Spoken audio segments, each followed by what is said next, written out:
What's up, guys? Welcome back to Big Yogi's Garage. Today I have Travis Barker. What's up, Travis? Doing great, man. How Thank you so doing, much man? for having me on. You're welcome, man. You're a band member for New Human. Yep, I'm lead guitars, lead vocals of New Human. Okay, New Human is a rock and roll band. Yeah, what do you guys do? We're a rock and roll band. I would like to say that we're Southern rock, but a lot of people are like, oh, Southern rock's maybe a bit much for you, but we're party rock. Oh, party rock. We like to have some fun. Okay. And things like that. And then what kind of, what does the music sound like? What kind of band are you guys? Oh, like, goodness. The people are like...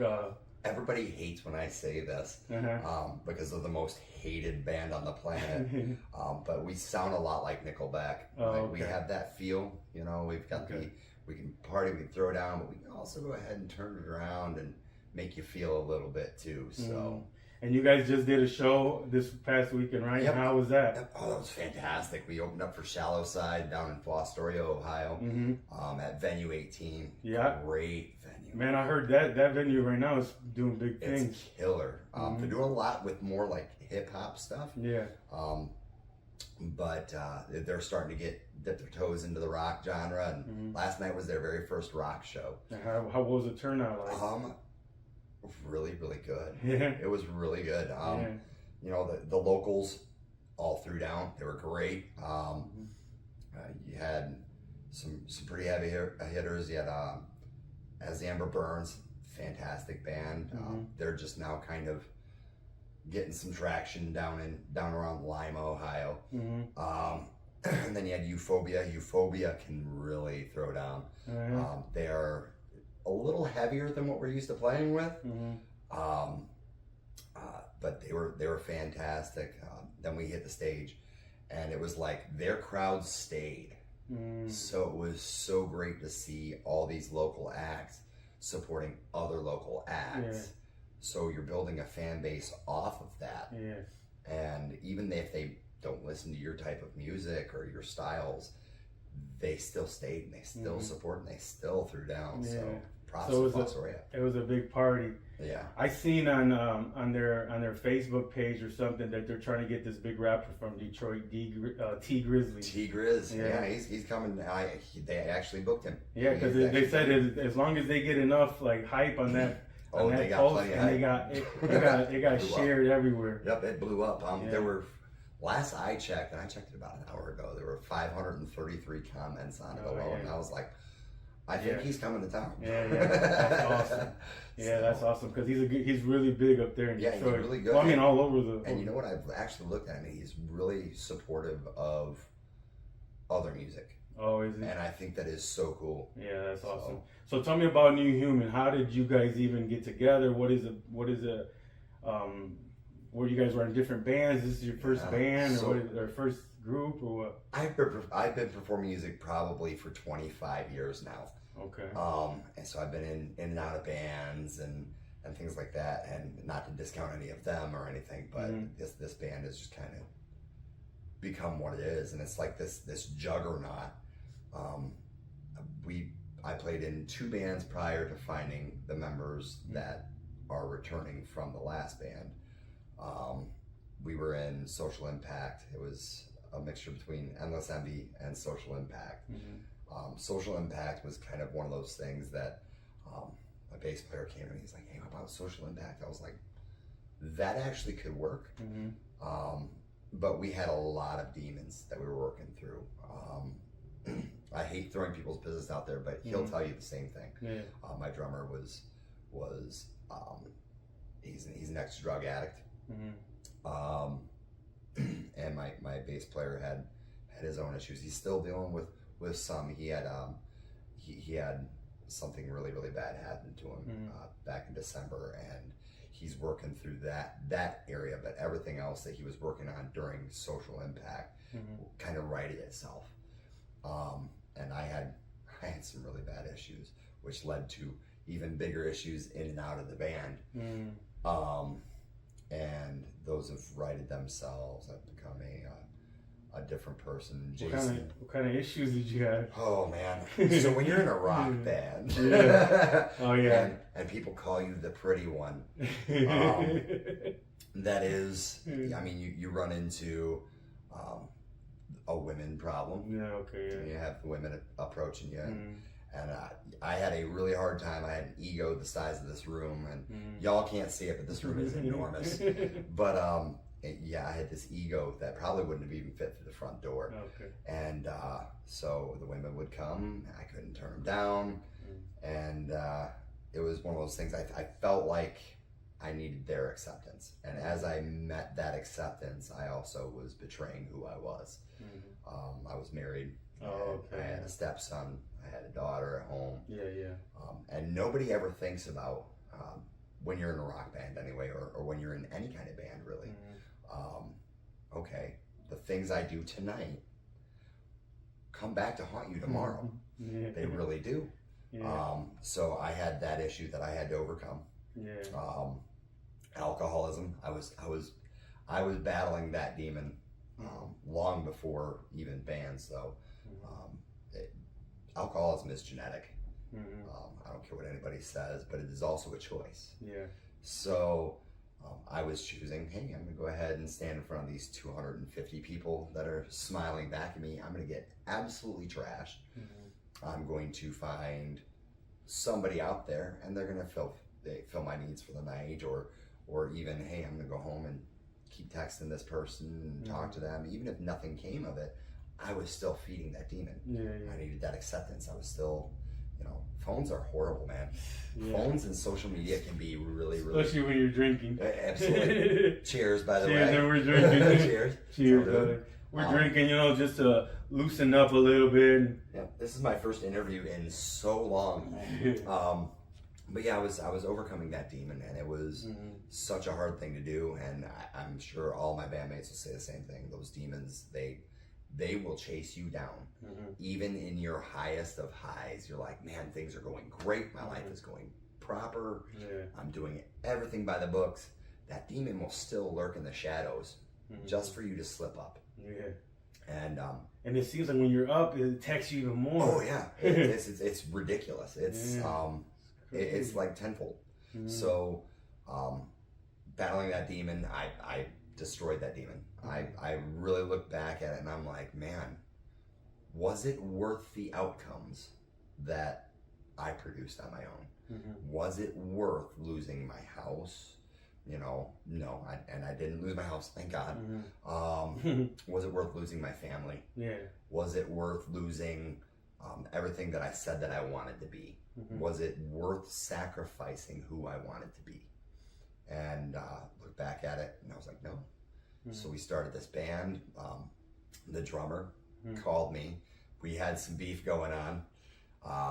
He thought things had happened one way, and it was not at all that. He did some deep digging and research. He was like, man, I gotta call this dude, and I gotta apologize. And he actually, how PG is your podcast? No, you can say whatever you want. Awesome, because fantastic. ain't nobody else. So he was like, man, I gotta grow the balls to call this guy and make sure that things between him and I are cool.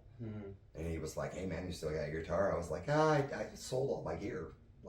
Literally sold all my gear. Didn't listen to music for like 4 years. For real? Not even on the radio. Damn. Yeah, it was a lot. So you gave up on it? I totally gave up on music. Because I think my mode of thinking was, what did it ever do for me? And it did way more than I thought that it did. So he called, you still got your guitar? No. So I'm like, I got the funds. I think I'm gonna go buy a guitar. So I bought my dream guitar, and went over to his house and started playing with him again and kind of bouncing ideas off of him. And he was like, do you want to do this again? I was like, I think I do. You just get that chemistry going in that room again, and things become surreal. And it was surreal because, there wasn't drugs laying around. There wasn't people filing in and out of the house. It was more laid back. There was an actual studio built in our time away. So we had computers around. I'm like, technology is here. We have the technology, we have the means of doing things now. And you have social media, so you can spread it out more. Huge now. Like them SoundClouds, and where you can put your music out. Yeah. YouTube Music, Apple Music. Done any of that yet. But we're actually working on an album right now, which is fantastic. But there's a lot of opportunity with all that right, stuff. absolutely, right? there is. It opens a lot of doors. Right. And we didn't have a bass player at that point, so it was like, okay, what do we do about a bass player? So we file in a couple people, and they threw in their ideas and things like that, and they just had different things going on in their lives. That happens, So we were like, what about Adam? Adam was our bass player in that point in time, and on the other band, which was having the issues. But we called him, and it was just, it clicked. He's clean. There's nothing going on like that. He told us everything that had happened in December, and we're just like, dude, honestly, I've never been into drugs, and it's like, how are you not on drugs?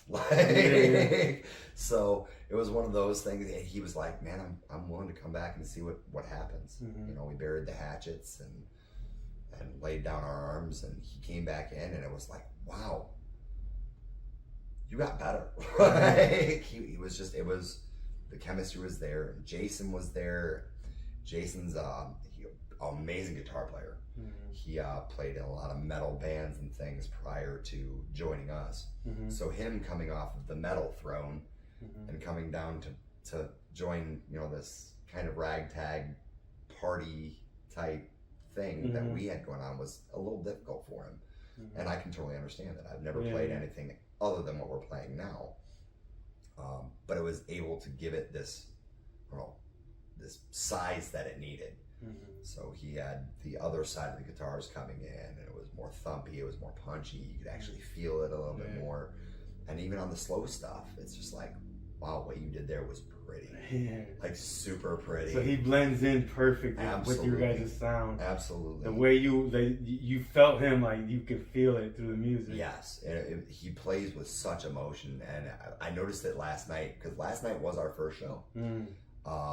That's awesome. And looking over at him and watching him totally eyes closed and just feeling the music, it was like, that's what I've wanted. This is what I've wanted for the last 25 years, is for somebody to feel the music. That's awesome. And even if I don't touch anybody in the crowd, I know this dude on my right hand side that's ripping on a guitar is feeling it. So I've done my job. But all of us battling those demons were like, okay, we can't be social impact anymore, because we didn't make an impact other than, hey, Travis is divorced now. It impacted negatively. But we were like, okay, so what are we? I was like, you've overcome drugs. You're, out of your addiction to alcohol. I'm out of my addiction to women and attention. What are we? I was like, we're like a new human. Every one of us is like a new human.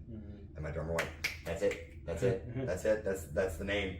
So New Human became this thing, and so I'm so pleased. Your guys' band is like a transformation story. Yes, like, absolutely. So it's like New Human, because you guys all went through your demons, battle it, and you guys are all new humans, and then like still doing the same thing, but with a whole new look in life. Yeah, it's like you had to, everybody has a set of blinders on. We could look out our window and see all these people walking down. We have Jeep Fest going on outside. You look around and people are just like, it's almost like they're oblivious. Their eyes are on their phone. Their eyes are, watching the skies, watching this, looking at this building going up or whatever. And it's just like they're walking around. They don't see. They don't see it all. And, with the racial tensions, with, country tensions and all this other stuff going on, it's like you would think that people would be more awake to that instead of their own agenda. Be more cognizant of what you want life to be. People are always in their own little world. People don't even focus on nobody but themselves. Yeah. It's like, because I do my podcast, right? And I'm always trying to help promote people and stuff like that. But I get so many people that want me to promote them, but I don't feel like, I mean, there is a few people that promote me too, but I don't feel I get the same, love that I feel that I'm always trying to give. I'm always trying to promote people. I'm always trying to help out people, but I feel like a lot of people are so selfish. Yeah. Like, not that many people help me. Even people that have been on my podcast won't even promote it on their own page. Right. And that's sad. What I like about this scenario right here is a lot of people probably don't see yours as an art form. And that's a problem for me. Yeah. Yours is an art form. To sit here, think of questions, to think of, where this is going to go, setting up equipment and doing this, that, and the other thing. Yeah. It's an art form. It really is. And we've created a symbiotic bond now. So now I'm going to go ahead and promote your stuff. You're going to promote my stuff. And it's going to continue. The minute that stops, what are we? We're no longer artists. Of course. We're all like those outside. We're back into the matrix. And I put a lot of work into this, So I put a lot of my own money because I have a cleaning business. So I promote this podcast. Really, I don't have my cleaning business, but I should have my cleaning logo right here. Absolutely. Because my cleaning logo 100% sponsors this. Yeah. Like, that business sponsors this, and I put a lot of work in, and I prepare myself. I set up, I get here, I move all these like, this is not like this when I get here. Right. Usually I gotta come in, I gotta move everything around. Right. So it's a lot of work, a lot of waiting around. Some people cancel on me, some people, so like, I have to put in the work, but I do it every day, and I do hard work, because I know that one day this is gonna pay off, because I feel like ever since COVID, hasn't everything changed for music and stuff? So like, I feel like ever since Rona.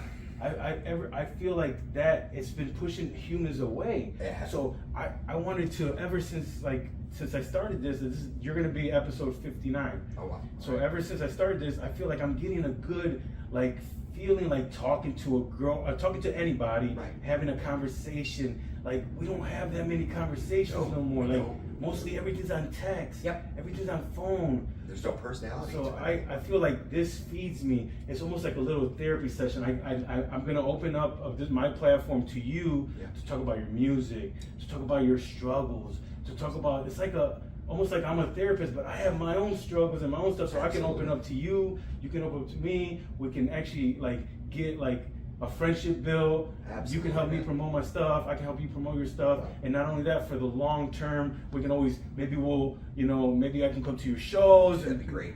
You can come to my a podcast. Absolutely. I want to do this stuff where I've had dreams of having my podcast one day live on stage. That'd just like so the other awesome. people do, That would be awesome. Yeah. Have a crowd, and then have a guest come on, and we can actually we can record it also, but actually do it live on stage, and then everybody else. But that takes time, I have to build Slow and steady wins the race, my friend, and we learned that the hard way, and I think a lot of people learned that the hard way. So last night was your first show, but have you guys been putting in a lot of work to get ready for that? Yeah, it's twice a week for the last, this is what, August? Last 8 months. Okay. So you guys practice twice a week? Yep. And you guys, what, you guys gonna get a garage? You guys got a little space? So we're actually in a studio.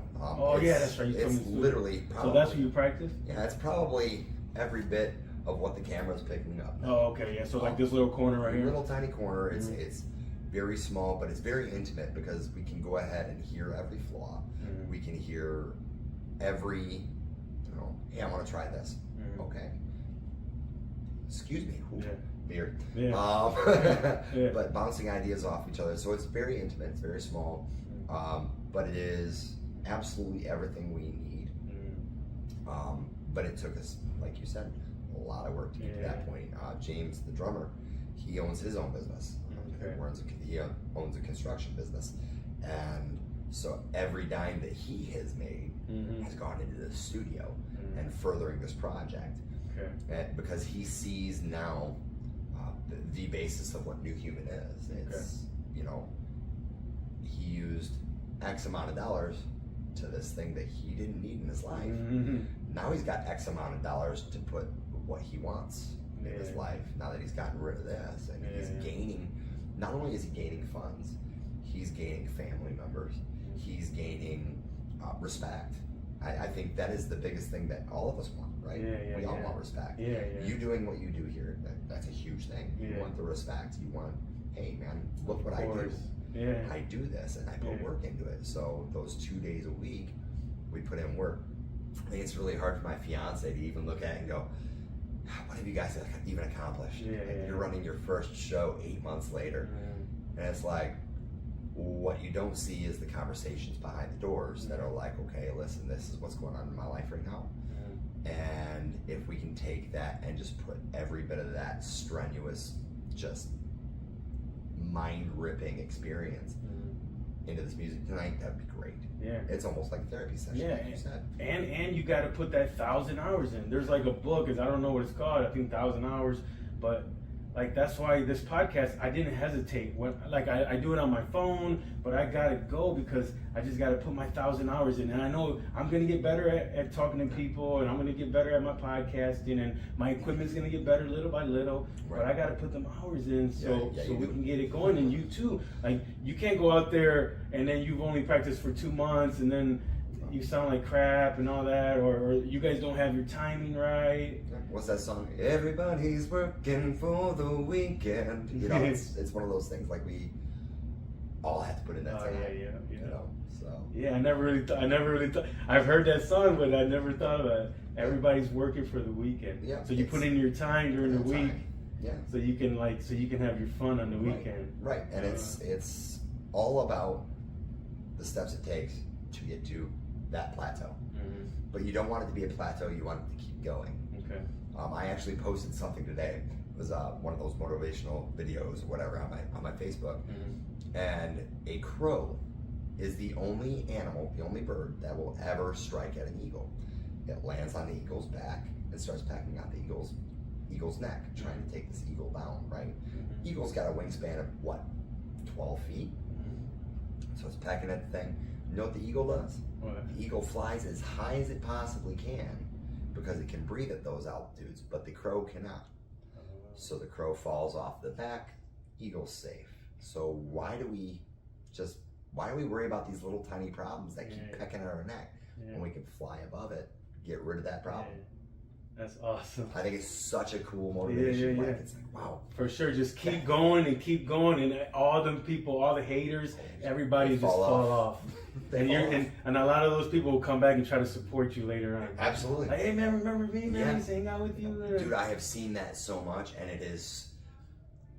I'm not the kind of guy that's like, I'm better than you now because I've rose above your bullshit.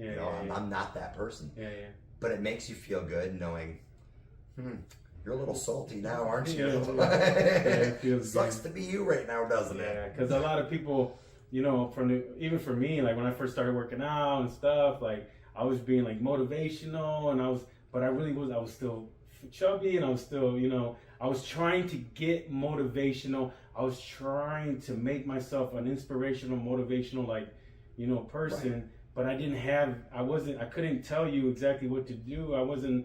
But now that I've been doing it for like a year and a half, and I make my workout videos, and I have become that person. That's like motivational, inspirational. Because as long as you just put that stuff in motion and keep working on it. And do this, not this. Yeah, and people actually trust what I'm saying. People message me about working out. People message me about eating right, because I've actually shown the progress. It's not that I'm gonna need some of those videos because because I've actually shown people that it's possible, man. Because a lot of times people they just talk and they talk and they talk, but they don't have no action to show for it. Yep, actions speak louder than words. Yeah, I do believe you have a podcast about that. So I did a podcast like 2 weeks ago about that. And I'm a strong promoter of that. So. Yeah, for sure. All right, so I like to do my podcast. I want to promote. I want to help people promote and all that, but I want to do it through a story. So, or something to give people value. Right. So tell me a little bit about where did you grow up? Where did you tell me a little bit about your life? So grew up in a what was then a small town. It's bigger now. I grew up in Lambertville, Michigan. Okay. Really, really small town. You had, cornfields and the fields across the street. Now there's a big school that sits there. But grew up in that small town. Had a lot of friends as a kid. I wouldn't call myself a popular kid by any means. My mom and dad, Jack and Barbara Barker, they're hard workers. Grew up in a blue collar family. My dad worked at General Motors Powertrain for over 40 years. Okay. And he really worked hard for the family. My mom, she stayed home, took care of me, because my siblings are, so my sister is the same age as my fiance, so she's 49. And my brother, he's 50 plus.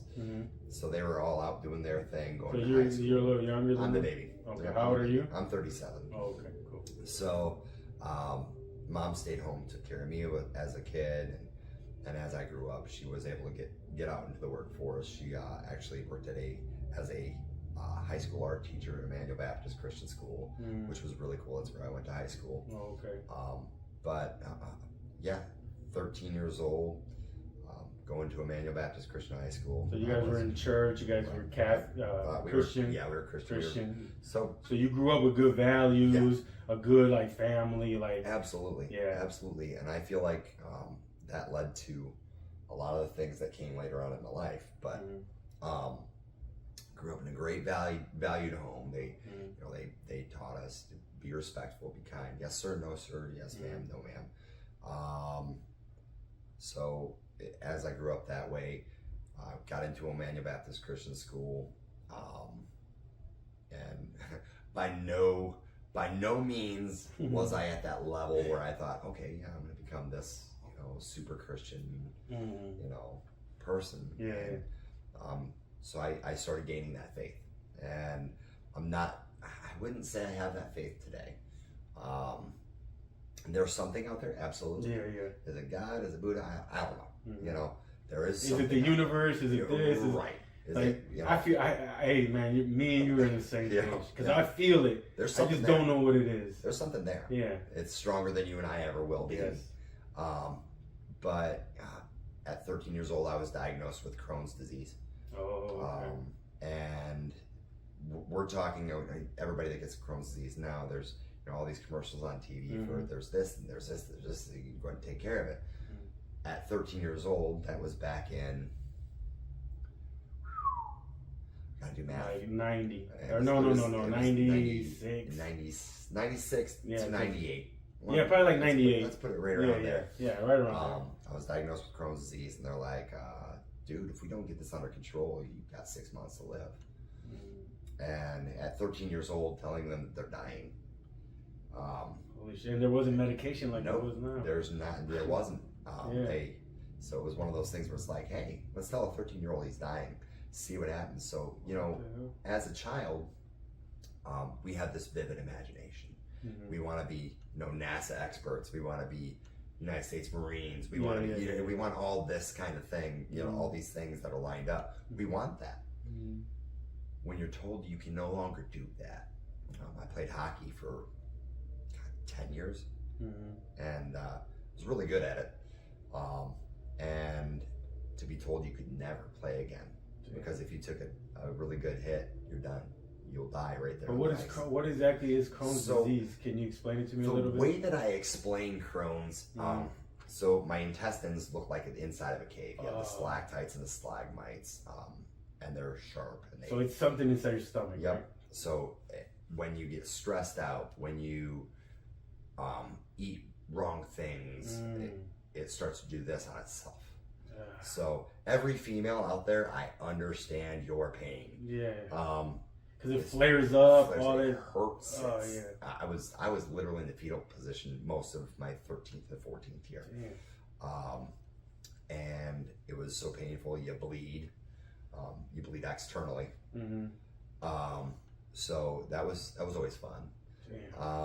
So I dealt with all that, but when they push you out into this world where your imagination has to stop because you have to grow up. At 13 years old, I was like, nope, I don't have this anymore. I don't have that anymore. The only thing that I have is possibly something that's out there that's going to guide my way through. And so I got really heavy into religion to the point where I shoved some of my family away because their choices were not lining up with what I thought was a good Christ following thing. My sister got pregnant and she wasn't married yet. She was really, they were talking about getting married, you know, and things like that. But it was, you know, I run into her kitchen and I see, you know, the scans, and I'm like, we can't talk no more. You know, you're just not a good person, and blah blah blah blah. Because they weren't married. Because you weren't married, you know, and you build this false idea of what the world should be. The world doesn't work like that. The world doesn't stop for anybody. And that's something being sick has taught me is the world don't stop for you. It keeps going. And so shoving people out of my life and things like that built this huge Christian ego.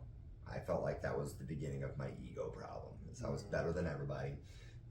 I knew right from wrong, and I knew this was wrong. I knew this was right, and all these different things, and I forced it down people's throats.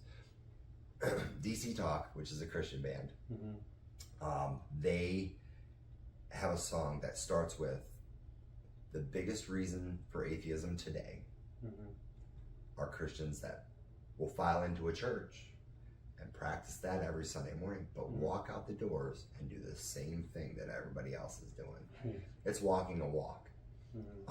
So I had learned that walk, and I was following it to the T, dotted lines, you know. Ended up being the chaplain of my class, graduated from Emmanuel Baptist. And then I learned how the world really worked. And it was crazy because, you know, at 17 years old, I was one of the younger people that graduated in my class. 17-year-old, you get shoved into this world that you have no idea about. You've never seen the way the world really operated. I'm not saying that, you know, religion's bad. That is not at all what I'm saying. Please don't take it that way. Religion's not a bad thing. It's a very structured thing. And you have to understand that what goes around religion it's a very real thing. People do have sex. People do drugs. They drink. They drive 10 miles over the speed limit. You know, that shit happens. Of course. Because no one is perfect. No human is perfect. There's no perfect human. If you were perfect, you wouldn't be here. So, you know, I met my first girlfriend, first serious girlfriend. Things happen. You're a teenager. You still have, you know, raging hormones at 17. Things happen. So at that point, it was like, okay, listen, if I'm going to continue this religious walk, how am I going to do that? So, you know, went through my life with these blinders on. They weren't the blinders that you see people walking around with today. They were it was a different skill set, if you would. But now I have this whole world that's opened up. I'm like, because like cigarettes, you know, it's like because like shit. Okay, I grew up Jehovah's Witness. Oh, okay. Yeah, so I know exactly. I grew up in so when I was younger, I grew up into the church. I had to go Monday, I had to go Wednesday, I had to go Sunday, I had to go preach at people's doors. But when I was 16, I broke out of it because I just like stopped going to church, you know, when I was 16 with my mom and all them.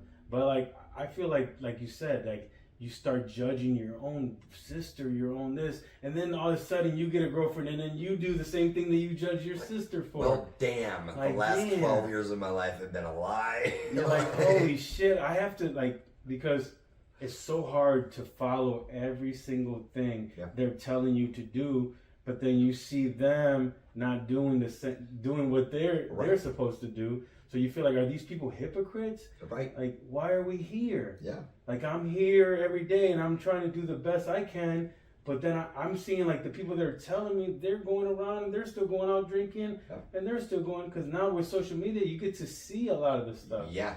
Or they hide it. They don't put it on social media. on purpose, because like they don't want to push it out there. But you might walk by a bar and see one of them in there. Yeah, absolutely. So Absolutely. that's a lot of hypocrisy. I don't have nothing against religion at all. No. I believe there's a God, like you said, There's but I don't know if it's the universe, if there's a God or a Buddha or this. It's just like you said. I believe a lot of us. They said in the Bible it says like God is it a version of us or we're a version of Him or whatever it says. I'm not an expert on the Bible. Created in His image. So I feel like a lot of that means that not that I'm saying that we're God, but if I've noticed this last year and a half since I've been focusing on my health and my fitness, that if you just take care of yourself, God will start opening up doors for you. Absolutely. And God will start, so like basically make yourself the best version of yourself, and it's like making God the best version of himself or whatever, or giving God telling, like basically you're making the best version of yourself and you're telling God like, God, I love you, I want to make myself the best version of me, and God starts sending you all these cool ideas. I don't know what God or what universe or whatever, but it starts sending you stuff, and it gives, create a podcast, or go do this, or grow your cleaning company. Pick up a guitar. I've grown so much since I've actually started working on myself.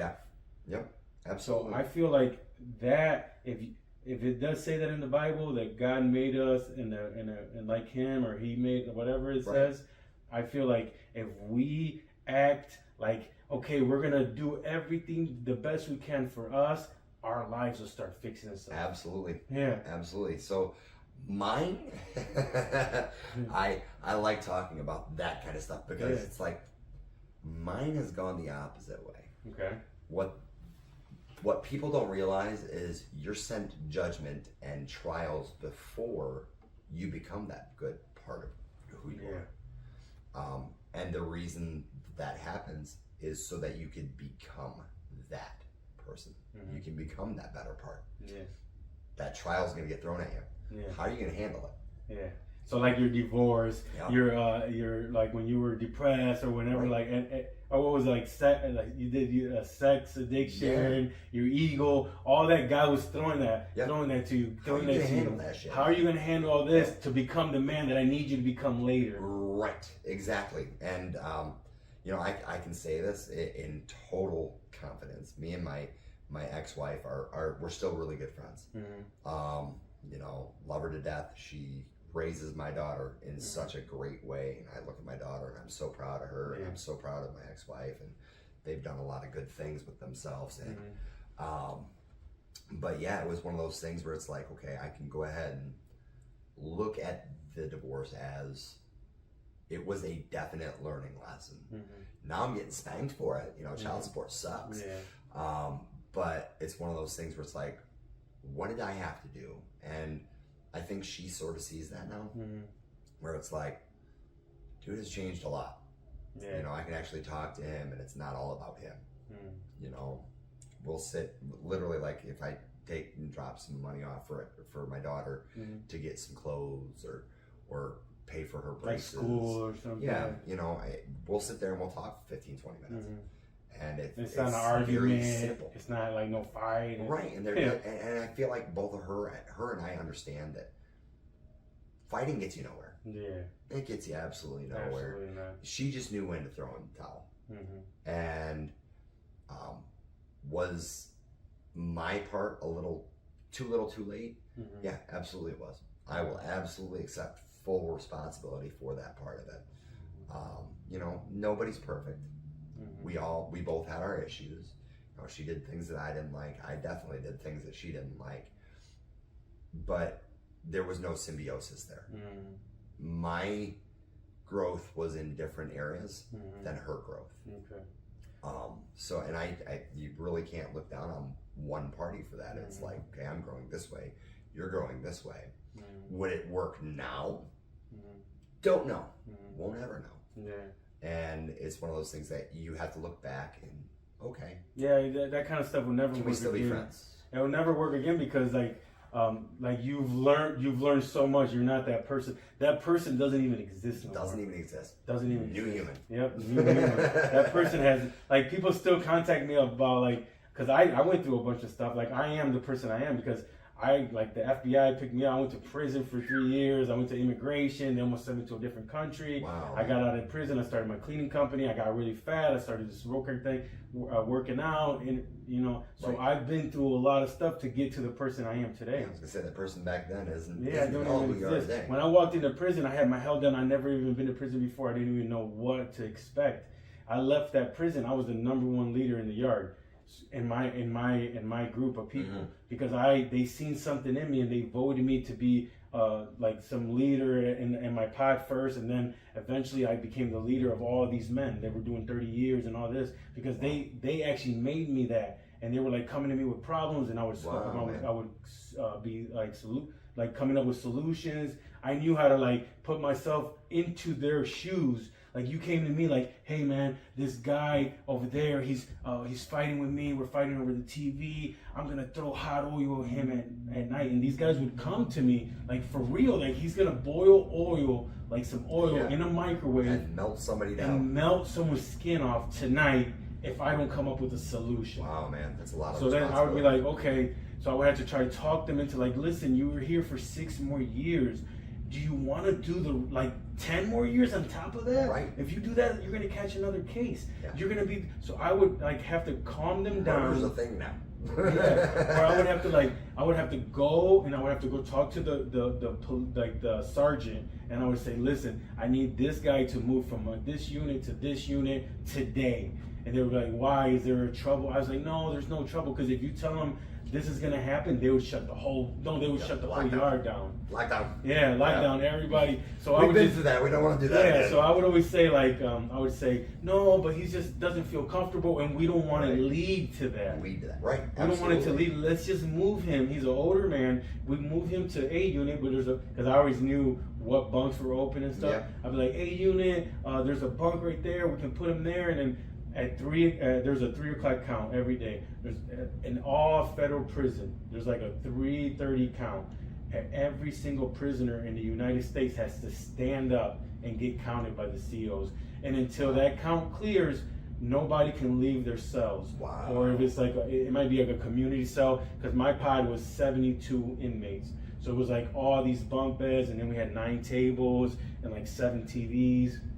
We had like 9 stalls, 4 toilets, like 9 sinks, so it was like a big pod. Right. So everybody was locked in there until when they say count clear, that means every single prison in the federal system in the United States is cleared. There's only one of those. There's a 3 o'clock. We get counted all throughout the day, but there's one that's like the main one. So once that count clears, but if there's an inmate in California that's missing, the count won't clear. So you sit in your cell and you sit and wait and you sit and wait. So thanks, New York, you bunch of assholes. Yeah, I don't even know where I was taking that conversation, but that you were a leader of all that. Yeah, so that kind of stuff, it created me. Like I was never this person, like you said, or we were talking, because we're not that person no more. Right. I'm not that person that went to prison. I'm a whole different person. No, I definitely see that, Nate. That's a big thing with me is if I see that, if I would have seen that part in you, I wouldn't be sitting here today. Yeah. There's no way in hell. Like I'm not better than anyone, but I'm also not going to throw myself into a situation where it's like, while I'm sitting here, FBI is going to raid this fucking building. I'm screwed.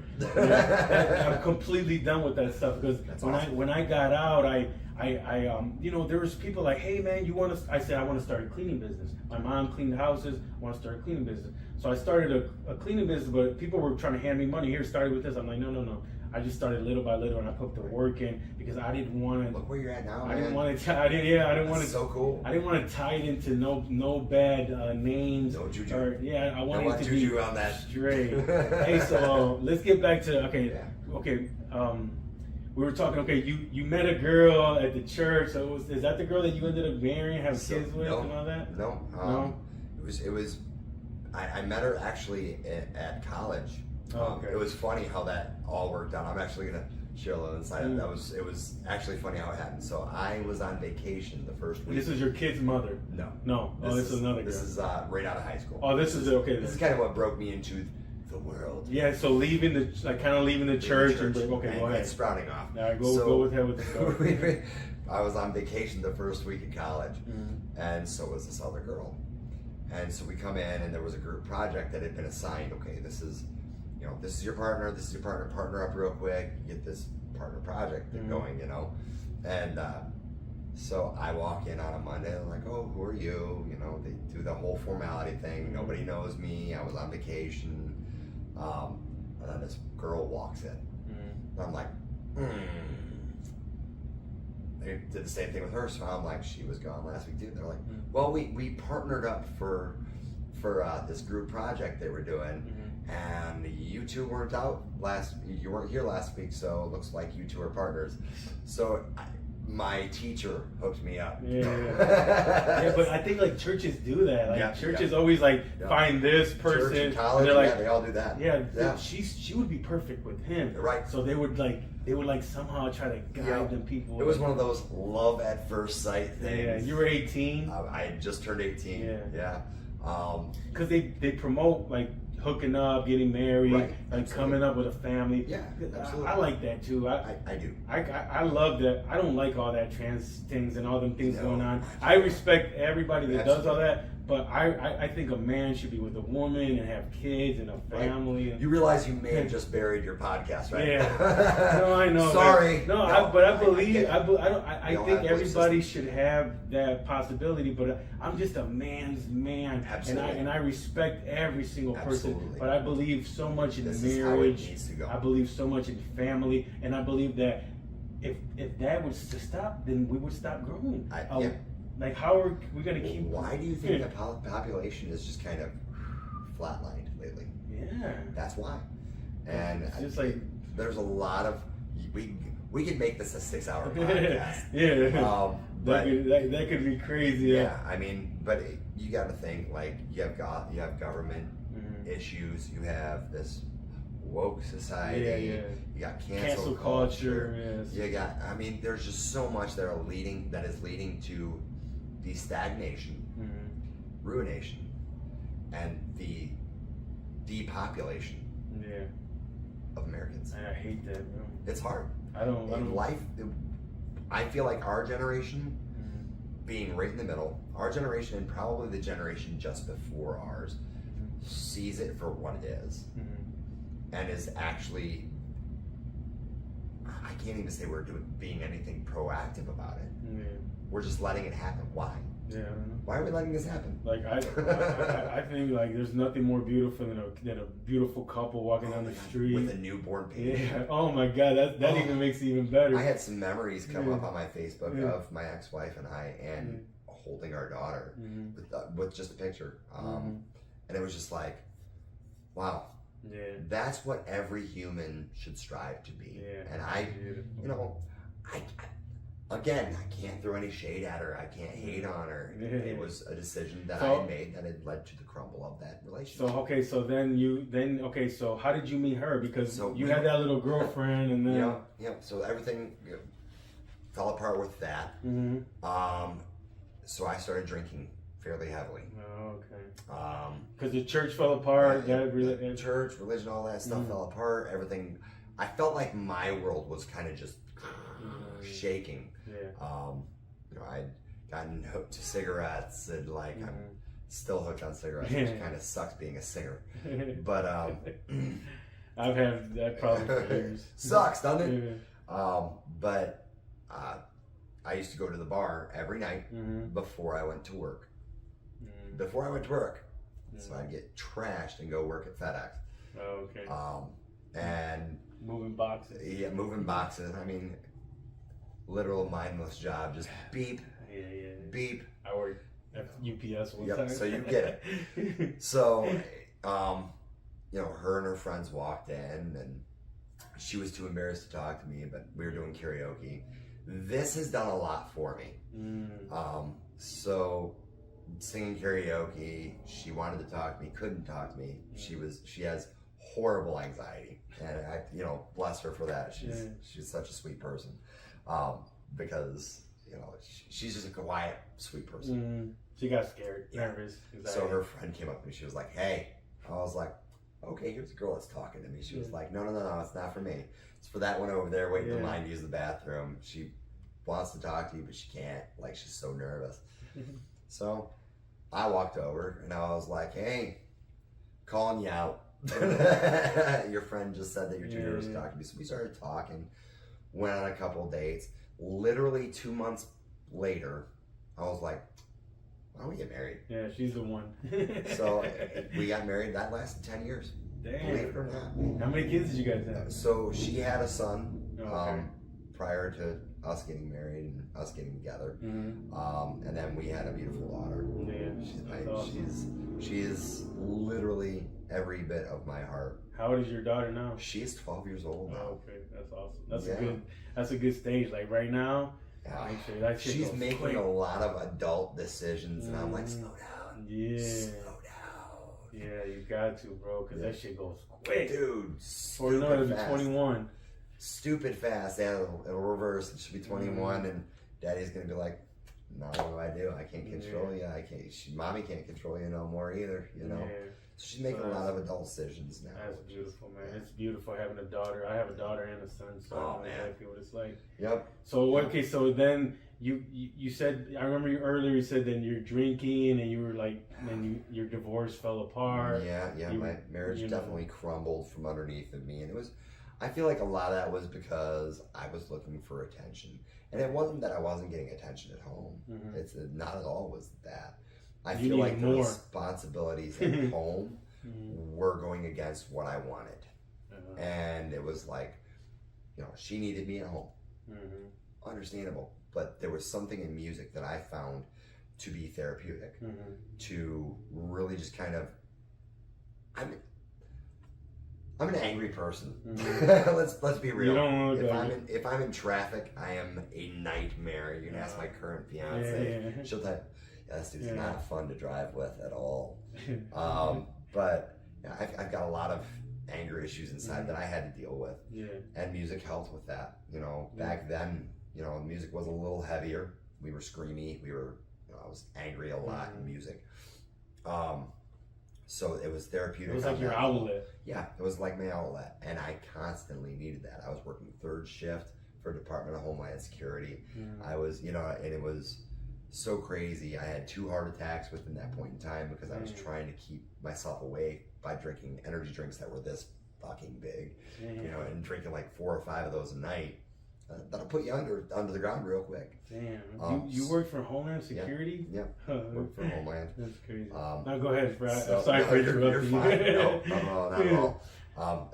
Like you said, we're getting to know each other. Which is kind of That's nice. cool. But yeah, I worked for Homeland for a while, and drinking all those, having 2 heart attacks. I was burning my candle at both ends. Damn. And she saw that. And she was smart enough. You had 2 heart attacks? I've had 2 heart attacks. Holy shit! Hold up. Yeah, I've had 2 heart attacks. I had a No heart wonder attack. you have a shirt with the heart on it. Yeah, and it's all cracked up and broken. And damn. So I've had 2 heart attacks.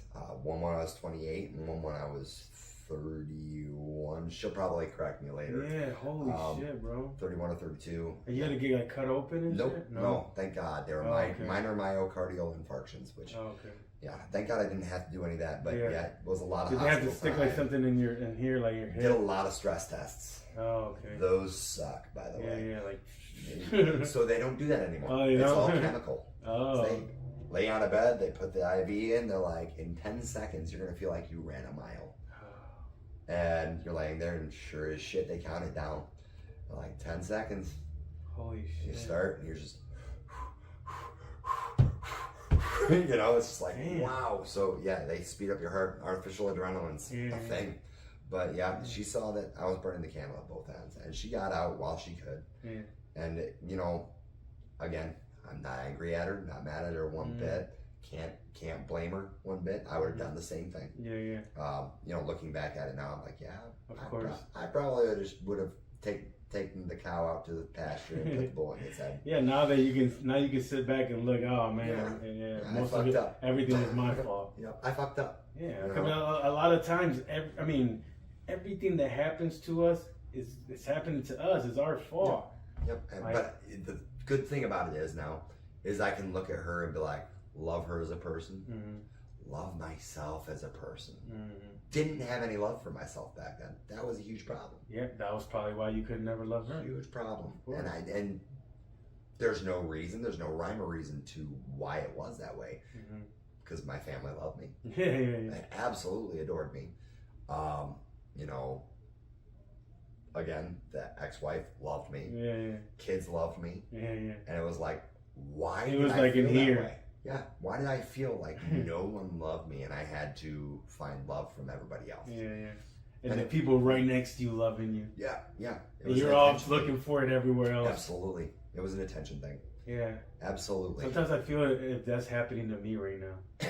I swear. Sometimes. Because like right now, like I'm trying to do this podcast and I'm trying to help out all these people. Don't spread yourself too thin.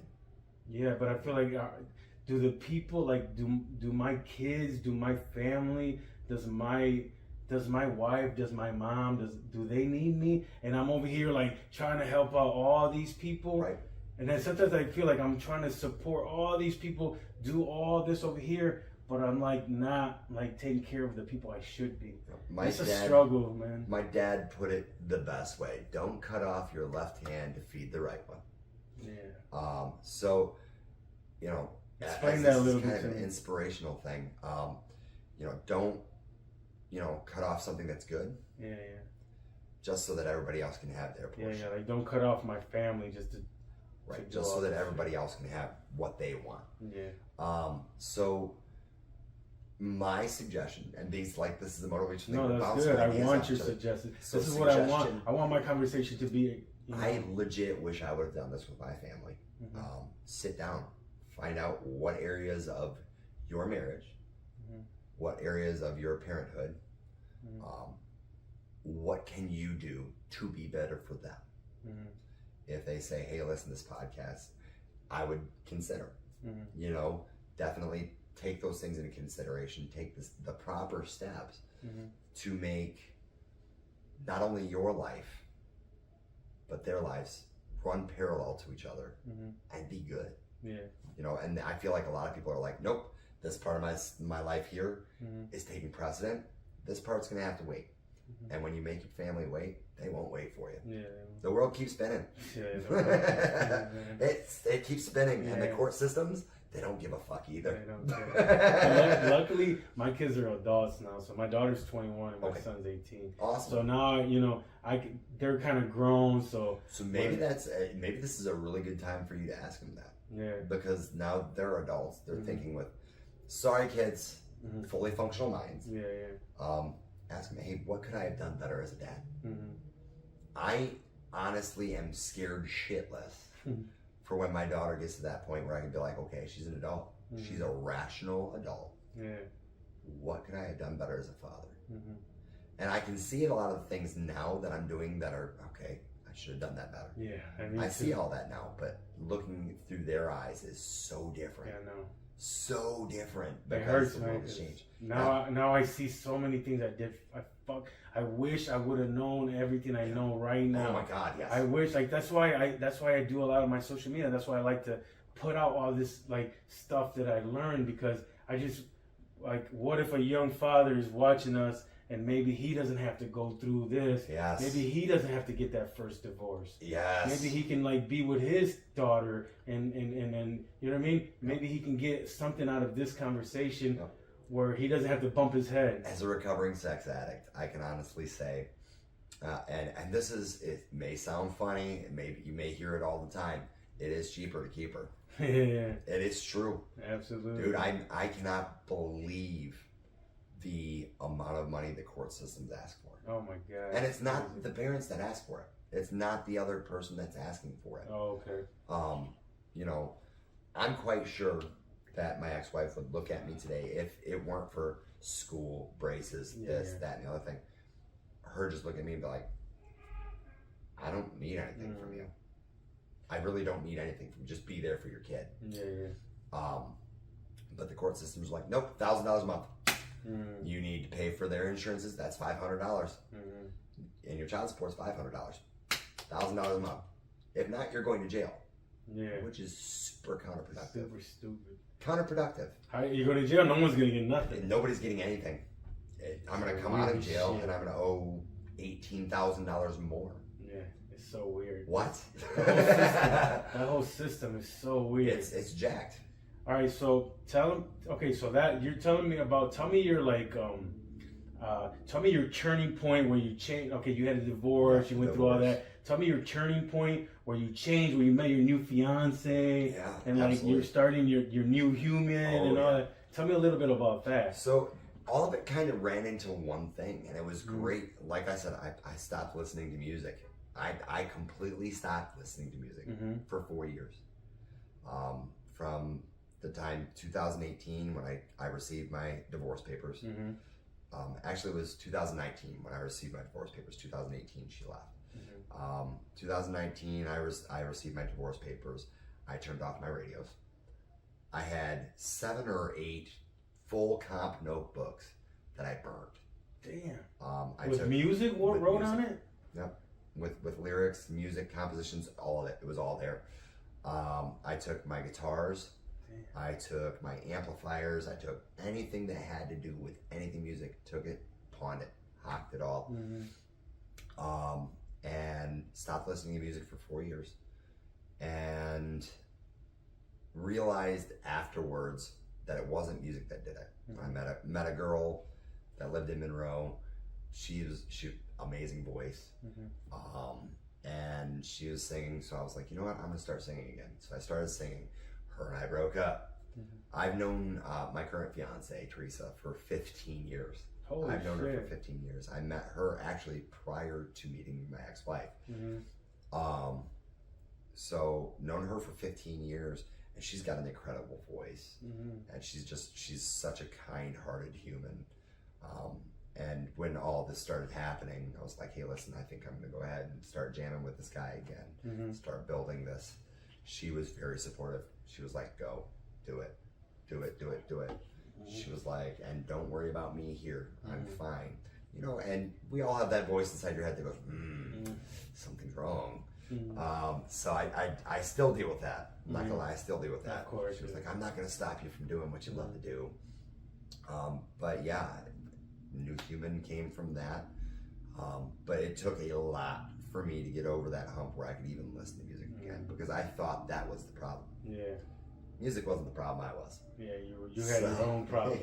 I had my own problems that were being manifested and being supplied by music. You know, it was like, okay, we have a show. Okay, there's cattle source, there's food source for my ego. You know, people are gonna tell me every night, oh, you're freaking great. You're this, that, and the other thing. I'd have women coming up to me. Oh yeah, this is great. You know, hey, give me your number. Hey, give me your Facebook. This, that, and the other thing. Like, that was my food source. But now knowing everything that I know, and knowing everything that can happen, I don't want to happen again. It is so much easier to be a musician. I realized that last night at our show. I realized last night how easy everything should be. You know, hey, you know, Teresa was left at the table by herself a lot of the night, but that's because I'm running. I'm making sure this is done. I'm making sure this is done. You know, we don't have a tour manager, so if we had a tour manager, that would be a lot easier. But I'm the guy that's running back behind the scenes, making sure my wireless guitar system is charged, making sure the amplifiers are together, making sure my guitar is tuned. You know, she understands all of that. And it's like, okay, this is why nobody liked being around me at shows prior to show. After show, everybody was, whoa, right here. So it should have been that easy to say, no, I got this beautiful woman sitting at my table over here. That's who I'm going home with. That's who I'm going home to. This is somebody that's here supporting me and is actually supporting me. Of course. You know, she was right front row the entire show. It was amazing. And she's probably sitting there watching you run around her, and she's probably admiring. I hope. She probably is, bro, because you got to understand, by you doing all that, you know what I mean? She's probably like, holy shit, he's actually, man, like, he can do this. Wow. You never know, like, you never know what they're when thinking. When it comes to my we band, don't know what they're thinking. But, okay, so you've known her for 15 years. 15 years. So how did you guys end up start dating or whatever? So, okay. Tell me a little bit. Don't want to put a whole lot of her business out there. Yeah, you don't have to. But you can tell me just how. I don't want to know like really bad situation in her past relationship. And I was like, you know what? Get the hell out of there. Like, this dude's a psycho. Get the hell out. Because you guys were friends already. Yeah. Okay. We never lost touch. Yeah. So we never lost touch. She was going through all that stuff. I was like, you need to get the hell out of there. Yeah, give her advice. He is going to kill you. Holy shit, was that bad? Yeah, it was that bad. He's going to kill you. Yeah. You've already got a CPO order on the guy. Time to come. Get out of there. My house is open. Come on. So she started living there, and you know, for a couple weeks, it wasn't, you know, there was nothing romantic about it. It was just kind of, we were in passing. I was working up in Novi, Michigan. I have my degree in ophthalmic technology, or technician, so I can go ahead and work patients up before doctors and stuff and things. I had that. Now I don't. But I was working in Novi. It's a lot of cool doctors up there. Really cool. A lot of money up there. Yes, there is. And he's one of the foremost ocular surgeons in the world. Oh, in the world. In the world. Yeah, he used to work for University of Michigan. Even that's how I got the job. Is he knew me from there. So, again, everything comes full circle. But you know, her and I would just kind of see each other in passing. I'd come home from work, and she was like, "Hey, I made food. If you want to eat, whatever." Or you know, I was door dashing at the same time, so it was like constant in and out, in and out, in and out. And then we started thinking about it, and you know, I've always had an attraction for her. She's always just all the time so beautiful. So I was like, you know, you've had attraction with her from years ago. Oh yeah, I loved her for a long time. And I told her, and she was like, I don't believe that. I don't believe that. I was like, you have to understand, I wanted to tell you so long ago that I loved you, but it would never have worked. So now at this point in time, it's like, this is actually working. We're a symbiotic relationship. You do things for me, I do things for you. We help each other. We get through this together. Things are so good with her, and it's like a new lease on love, because now I understand how I was supposed to operate, and I think she's starting to see not all men are assholes. And that's, you know, sometimes it takes somebody who's younger, somebody who has been through it, to pull you out of that. And I know she had it, you know, she's gonna watch this, she's gonna be like, oh fuck. But you know, just relax. I'm saying all good things. Plus, you're a new human, so that you went in there like a new human. Like, she got the best version of me. And I think that is important for me, and I've never told her that, but she's getting the best version of who I am. That's awesome. I would never look for attention outside. I would never run just to get somebody's approval. Honestly, my level is, I have 3 words I live by right now. I don't care. You know, awesome. I don't care. Like, oh, I can do this for you. That's awesome. Don't care. And she supports you with all your stuff, all your music, she is everything so you do. supportive. So supportive. And you can't get no better than that. No, absolutely not. And she was like, you need to sing more. She's like, I'd love to hear you singing around the house. I'd love to do this. And I hear her singing around the house. And I'm one of those people that I like, I want to sing around the house, but I'm also one of those people that I bottle a lot of emotions so that I can write better material. That's good. So, hey, you say she has a really good voice. She has an amazing voice. You ever thought about collabing with her and coming up with something? I've told her so many times, man, everybody knows you have a great voice. Let's work on something. And she was like, At least like a hook. Like she does a hook, and then you guys put it like in and out of the song. That would be sick. That would be sick. I've always wanted something like that, where it's like, hey, you sang the chorus. You know, Eminem, Dido, Stan, one of the best songs ever written. Just where she sings that chorus and he sings the verses. So cool. I want to write something like that. You can do that. She just sings like a little thing, like a melody or something. Absolutely. I don't know what them things are called, but then you just have it in and out of the song as you guys are doing it. I would love to do something like that. That'd be awesome. Absolutely. Hey, so I want to talk about your memorable moments, but I need to go use the bathroom. So we're going to take a little bathroom break, and then when we come back, we'll talk about memorable moments. Let's go. We just got done using the bathroom. We went outside for a little little bit, took a little break, and now we're back. So I was gonna ask you about some memorable moments that you've had in your life. That can you give me like Absolutely. any turning points, any memorable moments in your life? The definite turning point, I think, I had a dream. It was directly after the divorce, and I had this dream where I was myself, but I walked into a room and I assassinated myself. Holy shit! Yeah, it was. So you weird. walked in the room and you were laying just sitting there, and I blew myself away, and it was. I think it was just one of those things where it was like, that old one of me had to go. So that's what you got. What the message you got from your dream? Yep, was like, hey, the old me has to go. And you have to become a new human. I have to become the new human. And, now me walking around now is starting to see, okay, that old me did have to go. Even looking around my house and looking around, relationships that I'm building right now, or, the last couple months, without me dying to myself at that point, I probably wouldn't have half the relationships I have now. Yeah. Just because that person that I was just so incredibly evil. God damn. And I do look at that. I do see it that way. That old me was evil. Egotistic, you said? Super egotistic, super narcissistic. Oh, yeah. It was horrible. And how does someone, I've always wondered, how does someone break out of that egotistic or whatever you had? It takes a lot of work.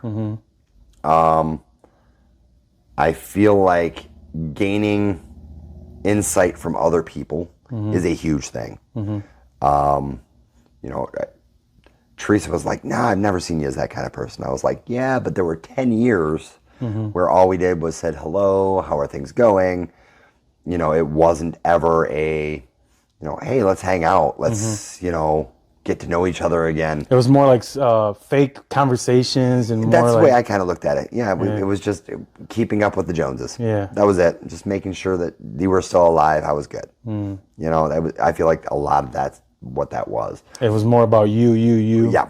Instead of other people. Yep. And she's like, I've never seen you as that kind of person. And now I think she starts to see things on my perspective, especially after last night. I think last night was kind of one of those things where it was like, I'm here with him now. And, you could look around and you can see what I lived in for the longest time, and watching other people, whether you like to see it or not, and whether you would like to put that stigma on somebody or not, it's really a moot point, because you look at them and you're like, that dude's trying to get laid. Yeah. He just bought her 3 drinks. Guess what? Yeah. Or he's working on something. Yeah. So, and that was the life I lived. And don't know if she maybe looked around and saw maybe a little bit of that last night. And she was like, wow, this dude's literally holding my hand. He's standing behind me, arms around me. He's not ashamed to be seen with me. That's, that stuff I would have avoided back in the day. That's growth. Yeah, You've grown a lot since you were younger. So last night was a very memorable moment. So we're talking about memorable moments. Absolutely. It was, being our first show, you kind of look at your other bandmates and you're like, we're back. So you send me some pictures of, make sure you send me some pictures of last night so we can put in the podcast. Oh, absolutely. And send me some music too. So I want to get some of your music in there and stuff. Absolutely. Yeah, because I make sure I want to get all that so we can get that on the podcast. Yeah. So, have you had so last night was your first show. That's your memorable moment. Good, your first positive one. Awesome positive. You've had memorable moments before with other bands and stuff, but were there a lot of those were like moments that you want to forget, or still you had some really good ones? I feel like it's a hodgepodge. I feel like, that moment I want to forget, but that night was really cool. I've met a lot of cool people. I've met lead singers from these huge national acts that, I hate name dropping other bands, but these are big bands. You turn on the radio, you're going to hear them. Trapped. Absolutely. We've opened up for Trapped. We've opened up for Saving Abel. We've opened up for Smile Empty Soul. We opened up for Tom Kiefer, the lead singer of Cinderella. We've opened up for these huge That's cool names. because you get to hang out with them too, like in the back and stuff. Like get to talk to them. You don't want to. Yeah. Because they're egotistic as hell. Probably. There are a few bands. I'm not gonna put their names up there. I'm not gonna give them any credit. I'm not gonna give them time of day. But there are some bands that yes, absolutely. I didn't. I was like, I'm gonna make sure I go up on stage and I put on a better show than you do, because I hope to God people start realizing who you really are. So talking about bad, like people that are like egotistic or bad bands and stuff, what bands and what singers or musicians inspired you to become who you are? Oh, wow. There are quite a few of those. Okay. Top notch though is Chad Kroeger, Nickelback's lead singer. Okay. He's not only a lead singer, he plays guitar, he's a producer, and just all around a really stand-up guy. Was he a long time ago? Probably not. Yeah. But through growth and being hated on and things like that, they've survived the test of time. They are now the second highest selling band of all time for an act, behind the Beatles. Holy shit. That's Nickelback? Yep. Oh, Nickelback shit. Yep. And they, countless awards and things like that. You can hate on him all you want, but he's laughing his way all the way to the bank. People love that band. I've heard that band ever since I was a young ass kid. Yeah. They've been around forever. They've been around for and they got over major 20 years. hits all over like every single station. Even stations that aren't even rock and roll play the Nickelback stuff. Country stations are playing Nickelback. Yeah, now. and they got so many hits. Like they were, how they got 92.5. They always play Nickelback because their songs always hit like number one. And all that. He's the biggest inspiration I have, just because that dude went through some crazy shit as a kid, and I don't know. My style of writing is a lot like his. It's very, we base things on trauma or base things on what we see in the world or how we feel at that point in time. So there's him. I would have to say, I did watch The Dirt. I don't know, have you seen The Dirt? No, I haven't. Okay, it's the story of Motley Crue. Okay. On Netflix. I've heard of Motley Crue though. Yeah, Motley Crue is getting a lot of hate right now. Oh, are they? Yeah, bad, really, really bad. But I don't look at them for inspiration. I look at it, in a positive way. I look at them as inspiration of how do I not want to do this? Okay, yeah. Well, I believe in that. You can learn from anybody, even like your worst enemy. You can look at and be like, I don't want to do that. Absolutely. There's a saying. It says, a smart person learns from his mistakes. A wise person learns from the mistakes of others. And trying to be wise on that one because they went through some shit. So those are two bands that really inspire me, and I'm inspired a lot by just looking around. I'm inspired by my kid. I'm inspired by Teresa. She's at home. Hi, babe. I'm inspired by her. I'm inspired by doctors. I'm inspired by. You can find inspiration in anything. Yeah. You really can. Yeah. As long as you give it a chance to let it in. Yeah. Absolutely. You can find inspiration in anything. Literally anything. I find inspiration for my dog or in my dog. So of course. I'm inspired. Yeah, of course. And then do you have any advice for like musicians or anybody that's like they want to start a band but to do it the right way and not to make any of those mistakes? So like not everyone has to go through all these like bad things, you know what I mean? Bottom line, don't be a dick. That's bottom line. Be who you are. Be true to yourself. If somebody doesn't like you, that's okay. There's somebody down the street that likes you 10 times more than anybody at that venue that you got done playing.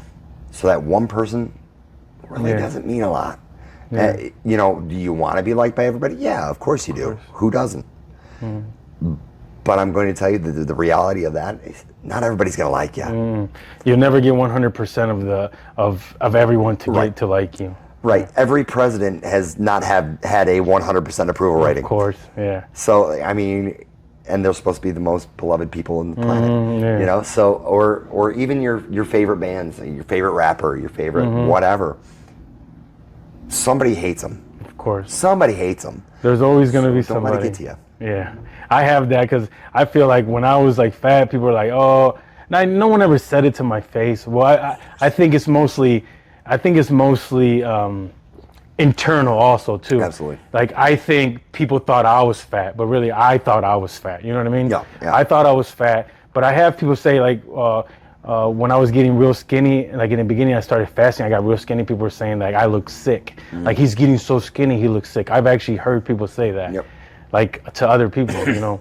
So you'll never make everyone, like I'm trying to lose weight. Like I knew that eventually I would start working out and fill up. So now I don't look fat You no look more. like a beast now. So now I'm filling up because I'm muscle. I try to get skinny at first, and now I'm filling, because muscle takes a long time to build. It does. Yeah, it does. But if you actually intermittent fast like I did, I actually trimmed down first, and now I'm building my muscle. So not everyone knew what my plans were. I only knew what my plans were. Right, you're gonna have a hater. Yeah, so there's people that are gonna say, hey man, chill out, you're looking sickly. And I'm like, all right, just chill. Yeah. I'm working on something. This is gonna be a long-term thing that I'm doing. Absolutely. Yeah, you Absolutely. gotta know to look down the street, visualize your path, visualize your goal, follow that path to a T. Don't stray off. Yeah. I did that so many times. I probably, this is going to sound really kind of egotistical, but it's not. I probably could have gone somewhere a long time ago with my music, long time ago, but I strayed from that path. There was always something that looked good over here. Something looks good over here. Let's go. Yeah. So, yeah, So that's just- a word of advice. Just stay on the path. That's good advice for Visualize me, the goal. man. That's good advice for me. I know I asked you to give advice to the musicians, but that's good advice for me because, you know, like I'm working on this and I'm working on my podcast, but then every once in a while, you know, someone cancels on me, and then it's really easy. I could tell myself, well, maybe I won't make a podcast this week. Easy to say fuck it, isn't it? Yeah, like maybe I won't have an episode this Monday, but I gotta have an episode because I told everybody from the beginning that I'm gonna put an episode every Monday. Yeah. So if not saying you, but like just say you didn't show up today, I gotta figure out what I'm gonna talk about. So I would just talk about something. Yeah. Like, you know. That was close to happening today, Yeah. buddy, let me tell you. Yeah. Wow, what a day. Yeah.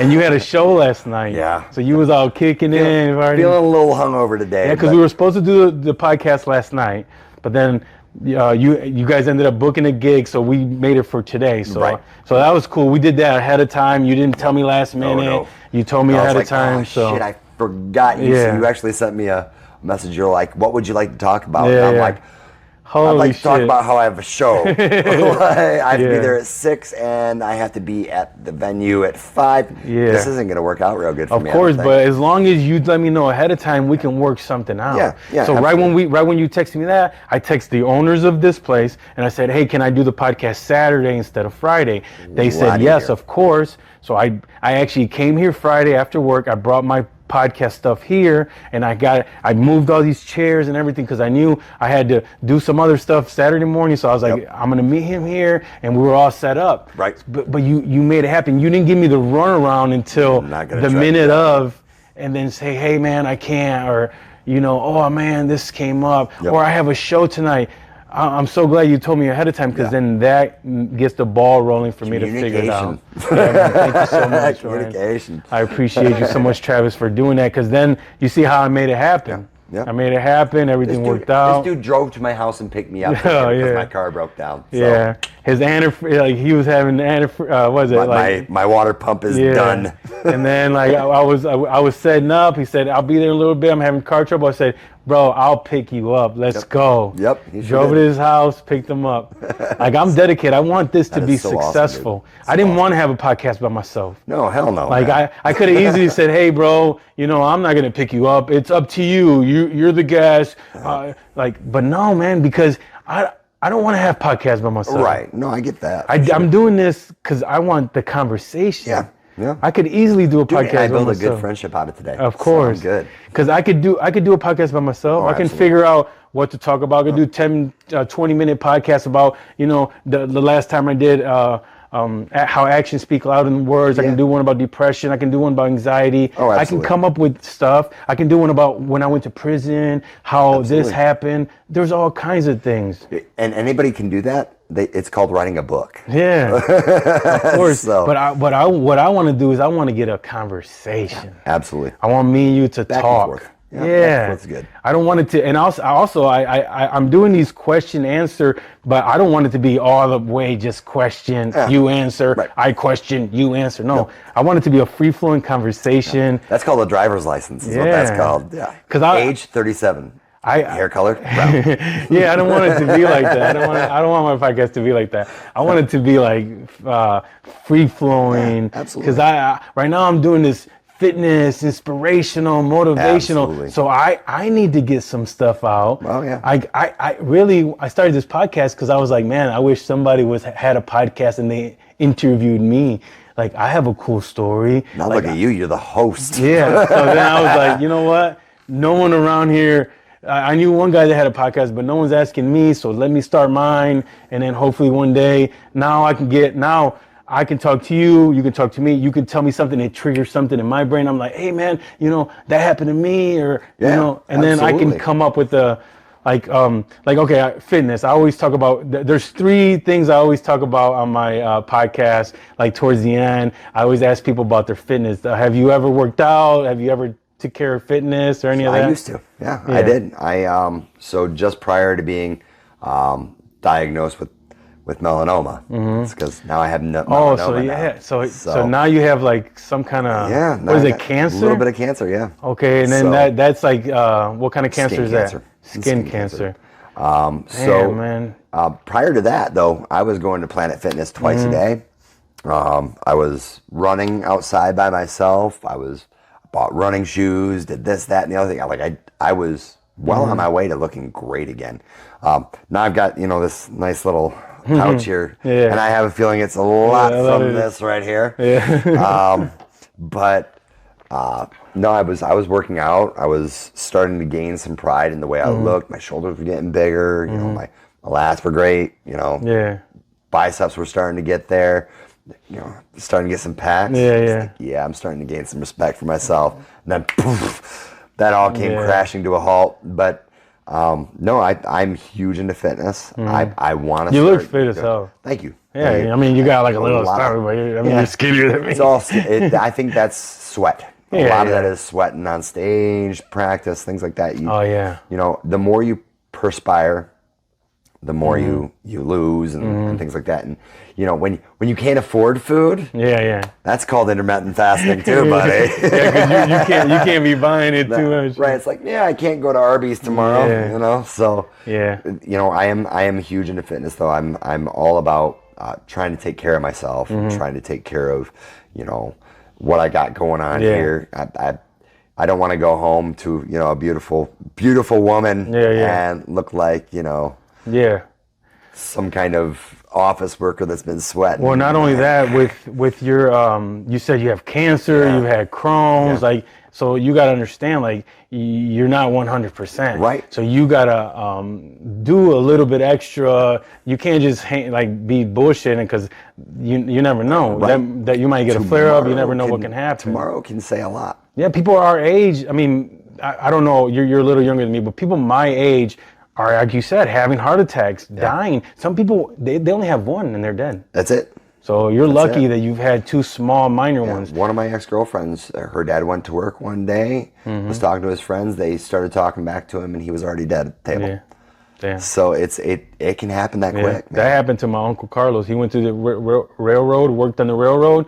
He was like doing some hard railroad. Done. His clogged. He had a clog. Widowmaker. He died. Done. Widowmaker, yeah. Damn. So yeah, so that shit yeah. happens. So that's what I'm saying. We have to take care of ourselves as much as we can. I mean, we can have a beer, we can go do this, we can do that, we can eat bad here and there, but the majority of the time we have to take care of ourselves. And that doesn't even guarantee it. No, and that doesn't. Doesn't even guarantee it. I know. Man. But you see all these people that are bodybuilders, muscle. No, yeah.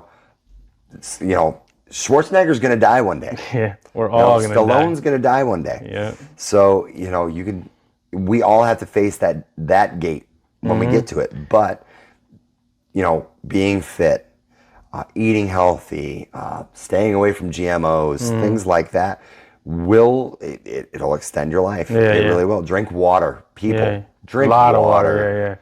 Yeah. I've learned that the last couple days. Yeah. She's my fiance. She deals with so much shit. We had an issue with our electric company, so all of we don't have air conditioning. We don't have this. We don't have, so she's like, drink water, and she was so right. So right, man. I had a couple beers last night, which I'm sort of feeling today. Yeah. But she was like, drink water. Yeah. Drink some water. Switch Get to water. hydrated. Man, she is so right. It's all about getting right. hydrated. Getting hydrated. Yep, I'm like, I'm gonna have a beer on stage, and I thought about it. I'm like, that's not a good idea. Yeah. So your cancer that you got, so like, how do you have treatment? Is it like, So I have to how have does that surgery. work? Huh? Gotta have surgery. So it's like a spot or something? So I've got a few spots. And these spots are large enough to where I have to have skin grafts and things like that. So that's a good 6 weeks. That's gonna put me down. Okay. But the way I look at it, I'm like, 6 weeks, that's a lot of time to write. It's a lot of time I can sit and write. And I feel like, I hate saying this. I really hate saying this, but my fiance is going to be taking care of me. People are going to be taking care of me. It's time to rebuild those relationships and take that time. Yeah. So. That's awesome, man. Yep. Yeah, you got to rebuild them relationships. Make sure you fix all the things that you've broken throughout the years. Absolutely, man. And then just try to become to me, I don't know, I recommend to everybody, just become the best version of yourself. Yep. When you become the best version of yourself, like, there's no stopping you. Everyone will look at you with a different light. Yeah. Stop fitting the round peg into the square hole, man. Yeah. I feel like a lot of people are like, hey, I drink because it tastes a lot better than a bullet, which is currently going to be written. It's a song that we're working on. Oh, is it? It's Better Than a Bullet. Okay. And people try to fit, this isn't going to solve your problems. I will tell you that all day, every day. Does it help a little bit? Yeah, sometimes it does. But you have to remember, you're going to wake up tomorrow to the same hell you were facing yesterday. Absolutely. Whether you face it with a hangover or not is up to you. I'd rather not. So when you get that, they'll be able to like graph it off, and then you won't have cancer no more, or can it come back? So it can come back. I mean, cancer's cancer. Yeah. We're all born with cancer, believe it or not. Yeah, we all have cancer, it's just whether the cells are active. Okay. Once they remove all that and things like that, it'll be considered remission as long as it has not spread. Yeah. If it spreads, then okay, we gotta do something else. But, I believe. This is my opinion. I'm not gonna say like I'm not a doctor. I don't know nothing. No, I'm not recommending nothing.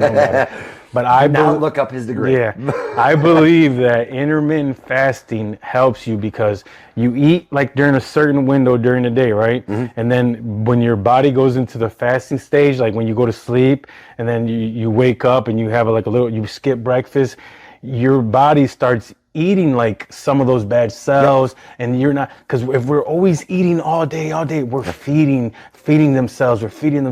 And one time I grew like this big mass in my spine, and from my waist down, I had this thing called traversus myelitis in my spine. Okay. So it numbed from my waist down. And then little by little, they gave me steroids. It got smaller. So then I got my feeling back, but the bottom of my feet still had pins and needles. Yeah. But when I started intermittent fasting, the pins and needles start going away. Yeah. So I think that by me skipping some meals, it start eating at that little mass. Yeah, and little by little, I got that mass I can still feel the pins and needles on the tip of my toes. The body can heal itself. It can, man. When we break our arm, what does it do? It heals. When we get a scab, it heals. So like if you get a cut in your mouth, it's a replacement of cells. And once if you're intermittent fasting, I feel like those cells die off, and they replace it with a smaller cell. It replaces those cells, but they aren't filled with, the toxins that were in our food. Yeah. The toxins, because whether people like to admit it or not, our food is filled with toxins. Horrible. Food is horrible. I hate saying it this way. I really do.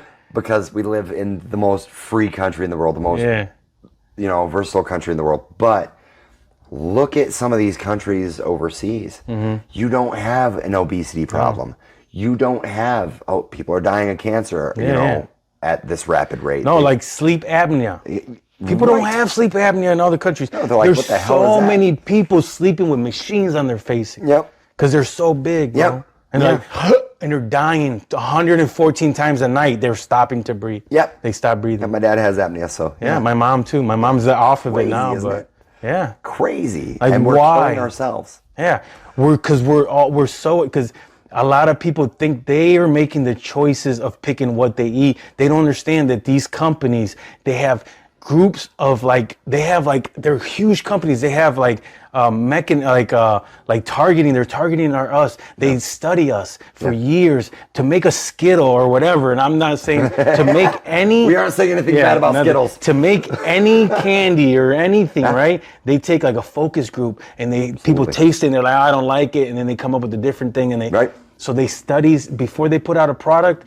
It's like they know it's gonna hook you. As soon as you eat that whatever chip, you're gonna want more, and tomorrow your body's gonna want more. Oh yeah, because it brings out some kind of dopamine in your brain, and we don't make the choices we want. We have to control what we eat. We can't let the products of these companies control what we eat. Absolutely. Man. All them things, man. Okay, that was fitness and health. That's one thing I always talk about on my podcast, because I want people to get fitter. I want people to get healthier.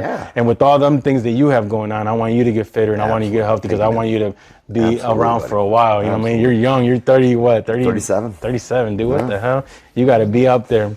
So one of my, I always ask people, like, what are your big dreams? It could be with your music. It could be like with your life, or just like, I believe that when you say, your dreams, the universe, when you speak your stuff, the universe listens.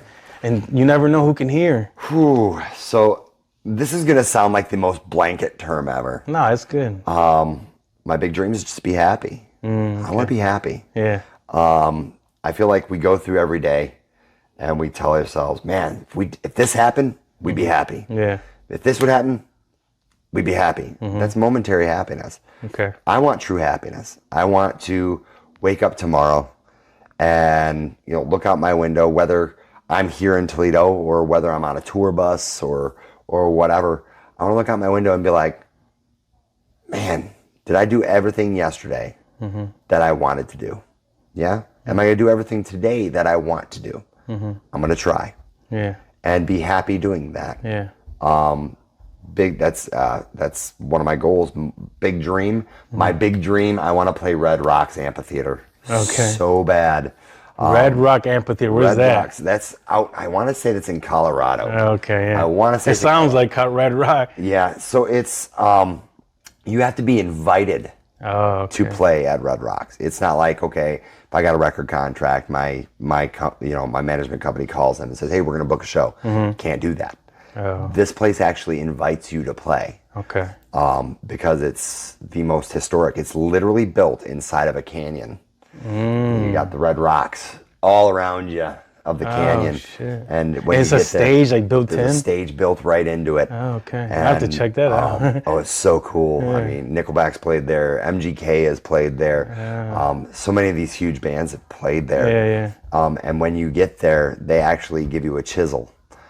And you chisel out a piece of the rock to take with you and keep with you. So that is one of my big goals. It's one of my dreams. Man. So that's awesome. That's some good ass. Big dreams.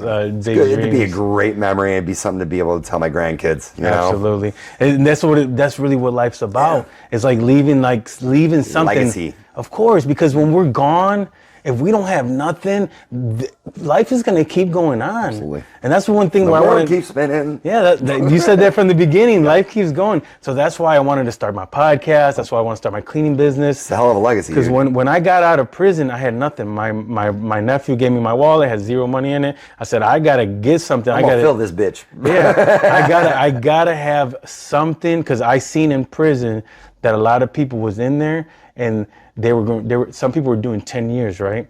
And the day they would call, like, hey, you're out, it's time to get out, they would actually get up off from like a card table and they would get out and they didn't learn nothing. They spent 10 years not learning nothing. They were going to get out and just go to... Chances are they're going to end up back there. Yeah. And the reason for that is because that's all they know now. Mm-hmm. After 10 years, that's all you know. Yeah, and then they weren't doing nothing in there to actually better themselves out here. Like in my case, when I got 3 years, you know what I did? Before I went to jail, I looked up the 100 books every man should read. And I made myself like a book account, and I showed my mom, my two sisters how to order me, and I told them to send me these 100 books to prison as I asked for them. Man. And I read, I didn't get all 100 because, you know, but I got like the majority of the books. That like is so great, dude. So many self-help books. It was all the books that a person should read. I feel like everybody needs to take notes. Stop watching the Avengers in the proper order.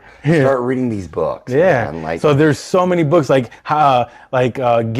Think Rich, Get Rich, or like the Rich Dad, Poor Dad, 7 Habits of Highly Effective People. Wow. Like there's so many good self-help books. I love it. Yeah, and then like there's a book like that teaches you how to have a conversation. Yep. Like shut up and listen. Like don't try to just put all your information. So that's why I'm working on that. You know, like ever since I started my podcast, that's super hard. Yeah. So I'm working on that. I'm trying to get better at that. So when I sit down, I ask you something, I need to be quiet and let you talk. And even if you pause, I gotta just sit back and because sometimes you're having a conversation, but you're still thinking of the answer. So you might have to pause and think of it. And I can't just jump in at any time you stop. Like, so I'm learning this. I didn't finish that last question. No, I'm learning how to do this because this is actually, like you said, this is not easy to sit down with someone and have a real conversation. Yeah. And that's, I feel like our days are filled with conversations that don't mean shit. Yeah. And it's so hard to decipher which one is which. Mm-hmm. Is this conversation meaningful? Is this one just kind of bleh? Yeah. And I don't feel my time like that no more. And I don't want to just have these podcasts and just be like a fake ass person. Right. Like I want to be real. Like I cry sometimes. Like last week, the dude was telling me a story. I started crying. We stood up. He hugged me. Like, oh, man. Like because I want to be me. Like I'm a savage. I can do this, I can do that. But dude, if you was to tell me something sad and you was telling me about your mom dying, or you know what I mean? Right. I'm just saying, if you were telling me something and if it really hit me, like I would start crying. I don't care. And I'm not scared of that camera and I'm not scared of nobody because a true leader, I put this on my Facebook today, a true leader cries because a true leader needs to be able to get in your shoes and come up. When you come up to me and you say, Yogi, I have this problem, I need to be able to get out of my own ego in my own head. That's how I worked on my ego. I got to get out of here and I got to put myself inside your body, your heart, your soul. I got to figure out why is it hurting you?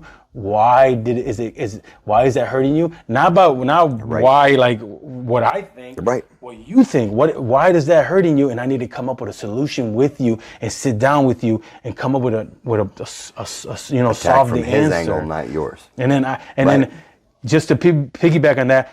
That's how I fix my ego. When I fix my ego, because before I went to prison, I thought I was all this and all that, and I thought I was so handsome, so cute, and all. I mean, I still got a little bit of that. He's a good-looking dude. You too. I still got a little bit of that in me, but I also, when I went to prison, I had to put my life to the side, and I was like a leader in there, and I had to take care of other grown men's problems, and I couldn't even worry about my own.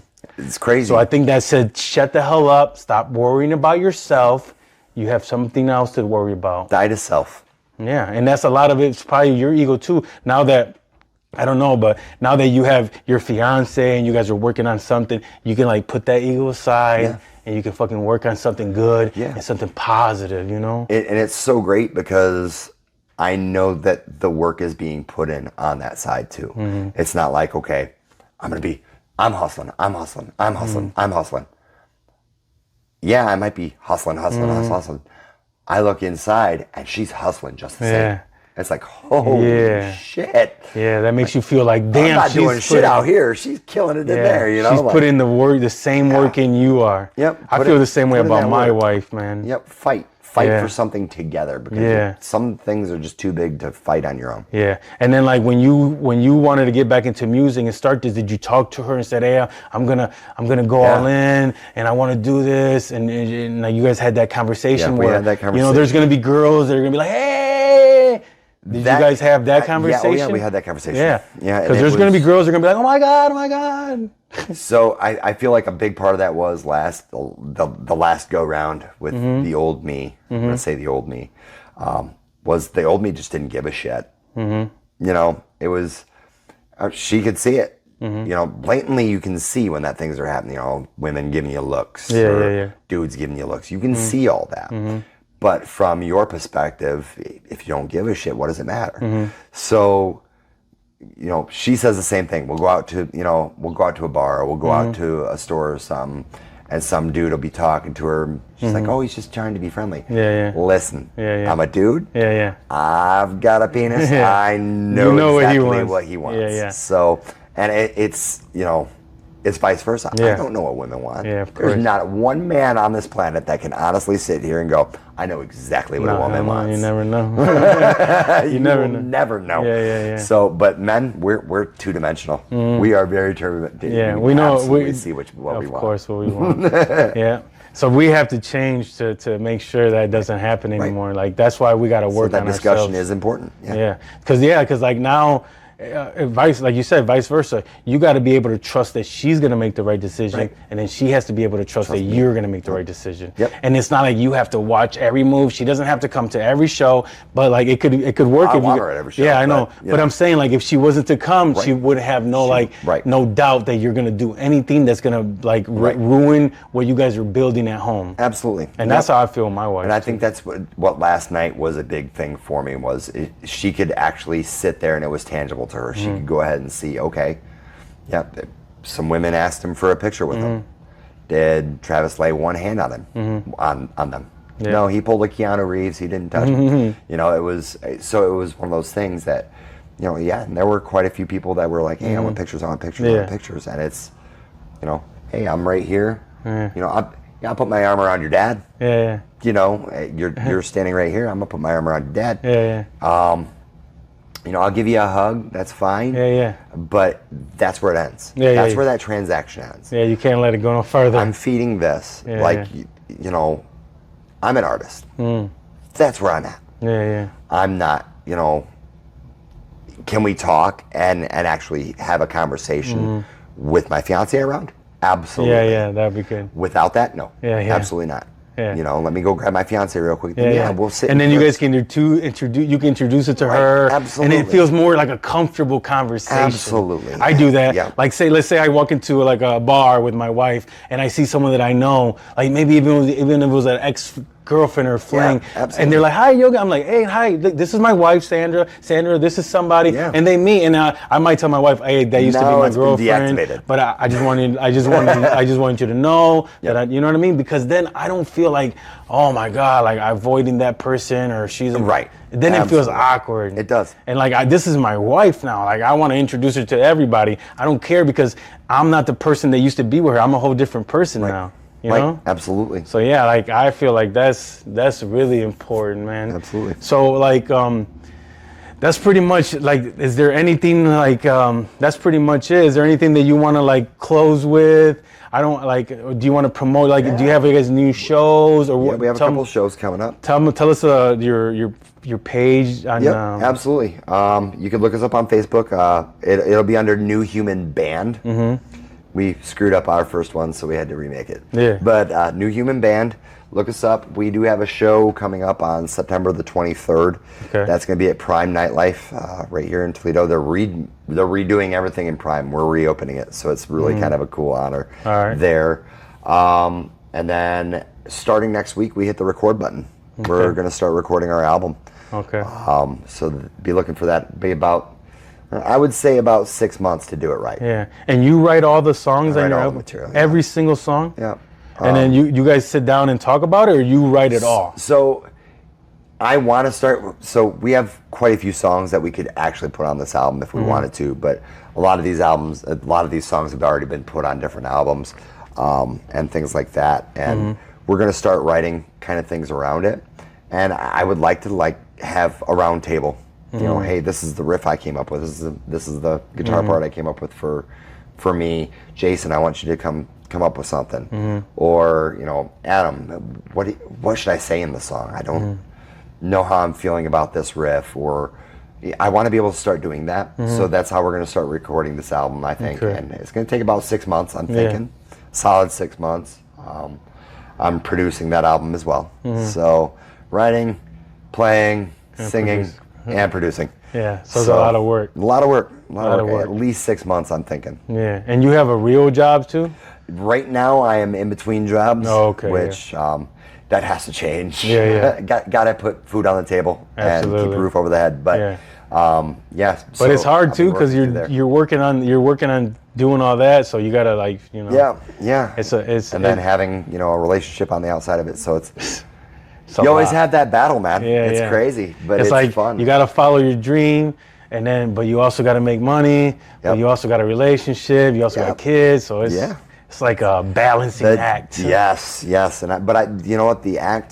The balancing act itself is not the problem. It's again how we handle it. Yeah. So. And then once you fix your car, you can do Uber and you can do stuff like DoorDash and during that. Picking up money. DoorDash, stuff like that. Absolutely. Yeah. That's what I've been doing kind of to make ends meet right now. Yeah.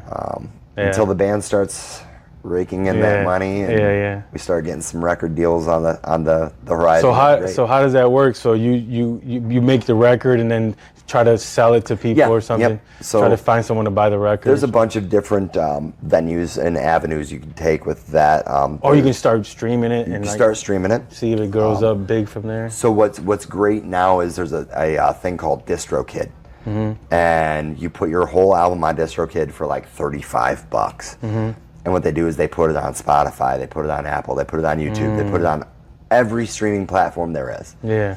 And you build off of that. And what's great about DistroKid is listen, we've been hearing about this band. The record producers can literally go to DistroKid, listen to the album, and get my information, my phone number, my Facebook, my email, all of it. And they can literally call you in the middle of the night and be like, hey, there's a plane ticket waiting for you at Detroit Metro. We'll see you in a day. Yeah. Come talk to me. Yeah, that would be great. But yeah, that's my goal. My goal is to hopefully within the next year and a half have some kind of something lined up. That's awesome, man. That's an awesome goal. I appreciate you for coming on the podcast. Thank you so much for coming and talking to me. Thank you so much, Yogi. I appreciate you so much, appreciated, man. brother.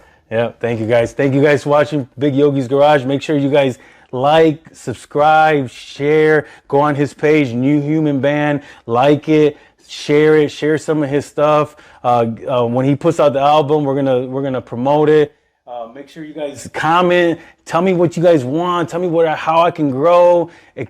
Give me some feedback. Let me know so I can give you guys what you want. All right, bye guys. See you later.